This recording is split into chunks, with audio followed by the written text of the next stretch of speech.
Próxima estação, Ancapistão. Com construção marcada por atrasos, paralisações e ineficiência estatal, é inaugurada a linha 6 laranja do metrô de São Paulo, após 18 anos de seu anúncio pelo governo do estado de São Paulo. Porém, a linha está inconclusa, cheia de tapumes e plásticos, escondendo as partes que não estão prontas ainda.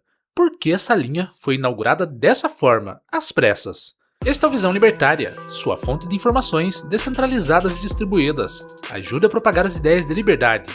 Deixe o seu like e compartilhe com seus amigos. Um artigo seu pode virar vídeo aqui também, sabia? Este artigo foi escrito por um libertário aí, revisado e narrado por Gordinho Caipira. É até estranho dizer que, após 18 anos, a linha foi inaugurada às pressas, né? Mas foi exatamente isso que aconteceu. Atrasos e paralisações constantes na obra marcam essa linha, desde o seu planejamento.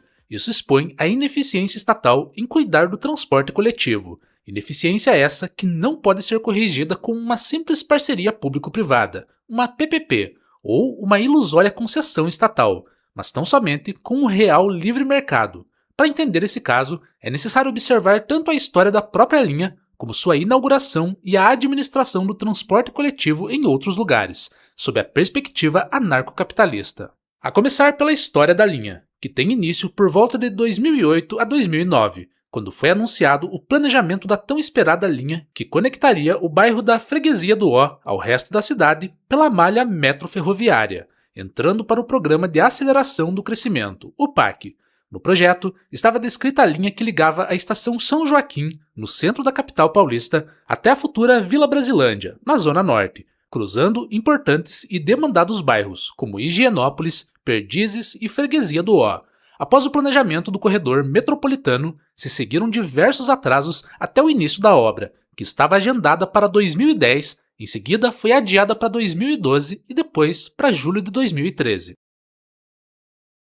Em 18 de dezembro de 2013, foi assinado o contrato de parceria público-privada entre o governo do estado de São Paulo e o consórcio Move São Paulo S.A., sob o controle da empresa espanhola Acciona, que também atua no metrô de Quito, no Equador. O contrato previa a construção e operação da linha durante 24 anos, com investimento estimado de 15 bilhões de reais. A linha seria construída no modelo Design, Build, Operate, Maintain, DBOM, em que a concessionária ficaria responsável por projetar, construir, operar e manter a linha ao longo do período contratual. As obras só iniciaram, porém, em 13 de abril de 2015, com a entrega integral prevista para 2020. Contudo, em 22 de junho de 2016, enquanto o então governador Geraldo Alckmin visitava as obras da estação João Paulo I, pertencente à linha, seu secretário de Transportes Metropolitanos, Clodoaldo Pelicione, admitiu um atraso de 1 ano no recebimento do financiamento da Caixa Econômica Federal. Com isso, a previsão foi adiada para 2021.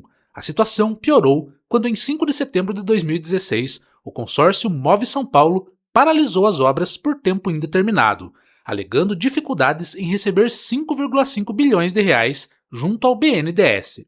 Pelicione, secretário de Transportes Metropolitanos, avisou que tentaria mediar a situação e manteve a previsão de entrega para maio de 2021.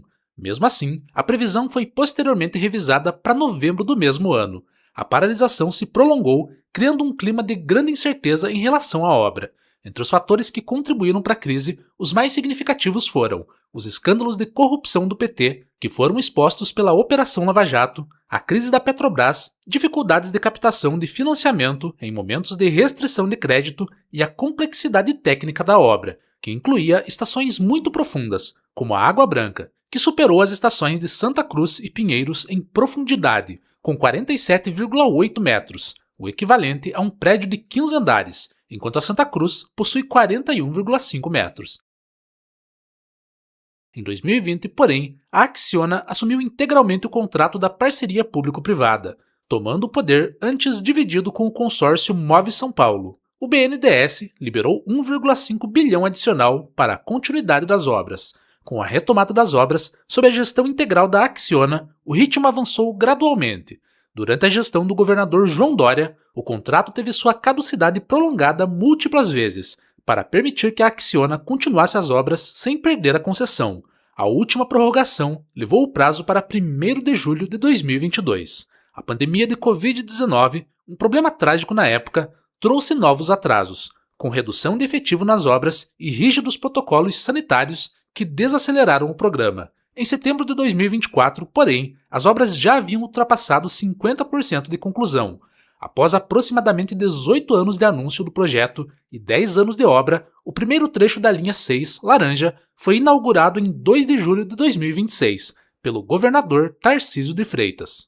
Esse trecho inicial compreende 6 estações, ligando João Paulo I a Perdizes. A linha reduz a 23 minutos, um trajeto que, de ônibus, dura 1h30. A expectativa de passageiros na linha é de 633 mil por dia quando totalmente operacional. As previsões futuras indicam a inauguração do trecho da Zona Norte de João Paulo I a Brasilândia para outubro de 2026, e o restante da linha, o trecho entre Perdizes e São Joaquim, em 2027 apenas. Porém, como visto anteriormente, é impossível confiar em uma previsão fornecida pelo governo, que vem nos mostrando constantes atrasos. Além desses problemas, vários outros aconteceram, como a construção em sítios arqueológicos quilombolas tombados. Um deles originou a mudança de nome da estação 14 Bis para 14 Bis Saracura. Várias polêmicas também aconteceram em relação às desapropriações seletivas, que evitam desapropriar imóveis residenciais e comerciais em zonas ricas e centrais da cidade. Cuidado que não tiveram nas zonas periféricas. Mas essa inauguração, do jeito que aconteceu, foi muito estranha. A conexão da estação Água Branca com a linha 7 Rubi, por enquanto, é inexistente, com a necessidade de atravessar a rua para ir de uma linha a outra. Muitos elementos acabaram de ser instalados, com proteção de plástico, marcações e painéis ainda embalados. Com exceção de Santa Marina, curiosamente a estação que recebeu a visita do governador Tarcísio de Freitas, o resto das estações parece inconclusa, com tapumes para todo lado, escondendo as partes faltantes para o passageiro e até mesmo a poeira da obra. A estação João Paulo I, um dos terminais da linha, talvez seja a mais incompleta. Com o acesso às escadas bloqueado, os passageiros esperam no mezanino, orientados pelos funcionários quando hão de descer. As portas de plataformas estão instaladas, porém não estão funcionando. Nos veículos, a luz que indica as estações ainda não foi atualizada, sendo, por enquanto, permanente na estação Perdizes. Os banheiros e a sinalização estão completos. Na estação Água Branca, já existem placas apontando para a conexão com a linha 7, Rubi, apesar do passageiro ainda não conseguir realizá-la. Todavia, o fator que falta na estação é a acessibilidade. A UOL, em uma reportagem, só viu elevadores em funcionamento na estação Santa Marina no turno da manhã. No restante das estações, as pessoas precisam usar escadas, o que afeta os idosos e quem possui mobilidade reduzida. Em alguns casos, como nas estações Água Branca e João Paulo I, a única opção era uma escada fixa. A passageira Valéria Oliveira, de 63 anos, que andava com o auxílio de uma muleta, já descobriu a causa disso.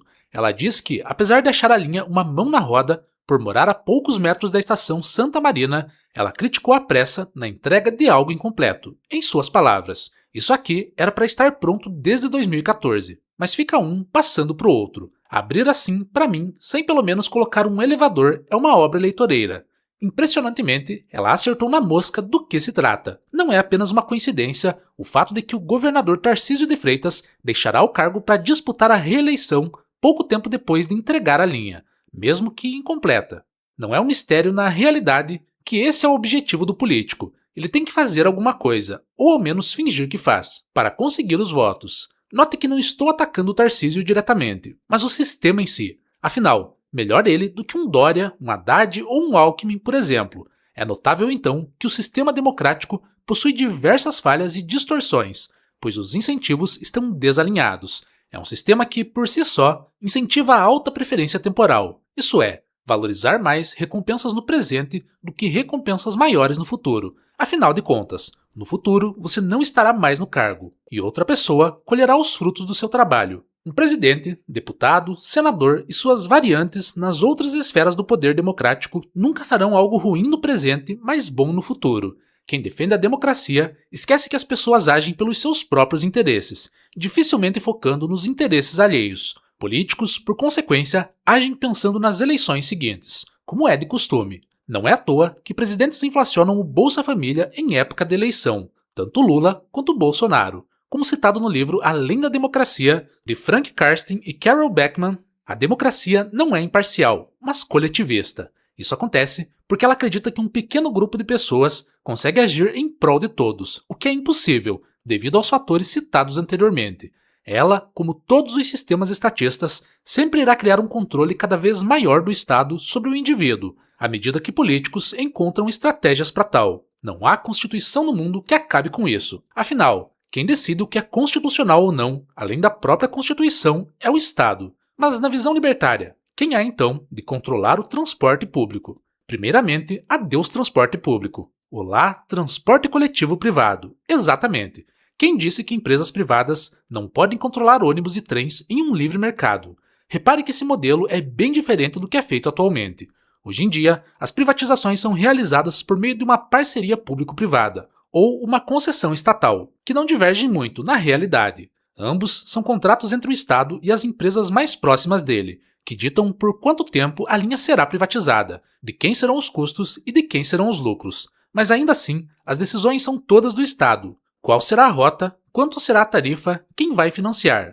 Todas decisões do Estado. Como Mussolini já disse em sua famosa frase, tudo pelo Estado, nada contra o Estado, nada fora do Estado. O Estado continua assumindo esse papel monopolista, apesar de enganar bem quem olha de longe. O maior expoente disso é o fato de que, se eu criar a minha ferrovia, o Estado vai me prender, multar ou, no mínimo, destruir a criação.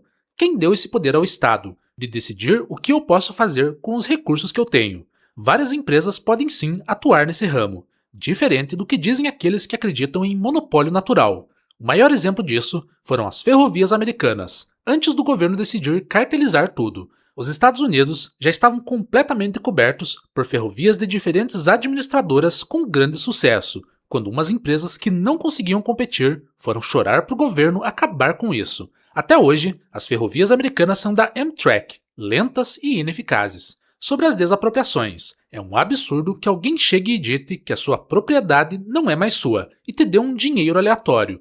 O direito claramente foi ferido. Existem muitos valores subjetivos em relação à propriedade que não são levados em conta, como em um exemplo mais extremo, herança de família. A empresa deve chegar e oferecer a compra. Se o dono não aceitar, simplesmente não faz, vida que segue. O que não pode é invadir a propriedade alheia. Acredito em um futuro em que transportes, tanto os coletivos como os individuais, sejam regidos pelo livre mercado apenas.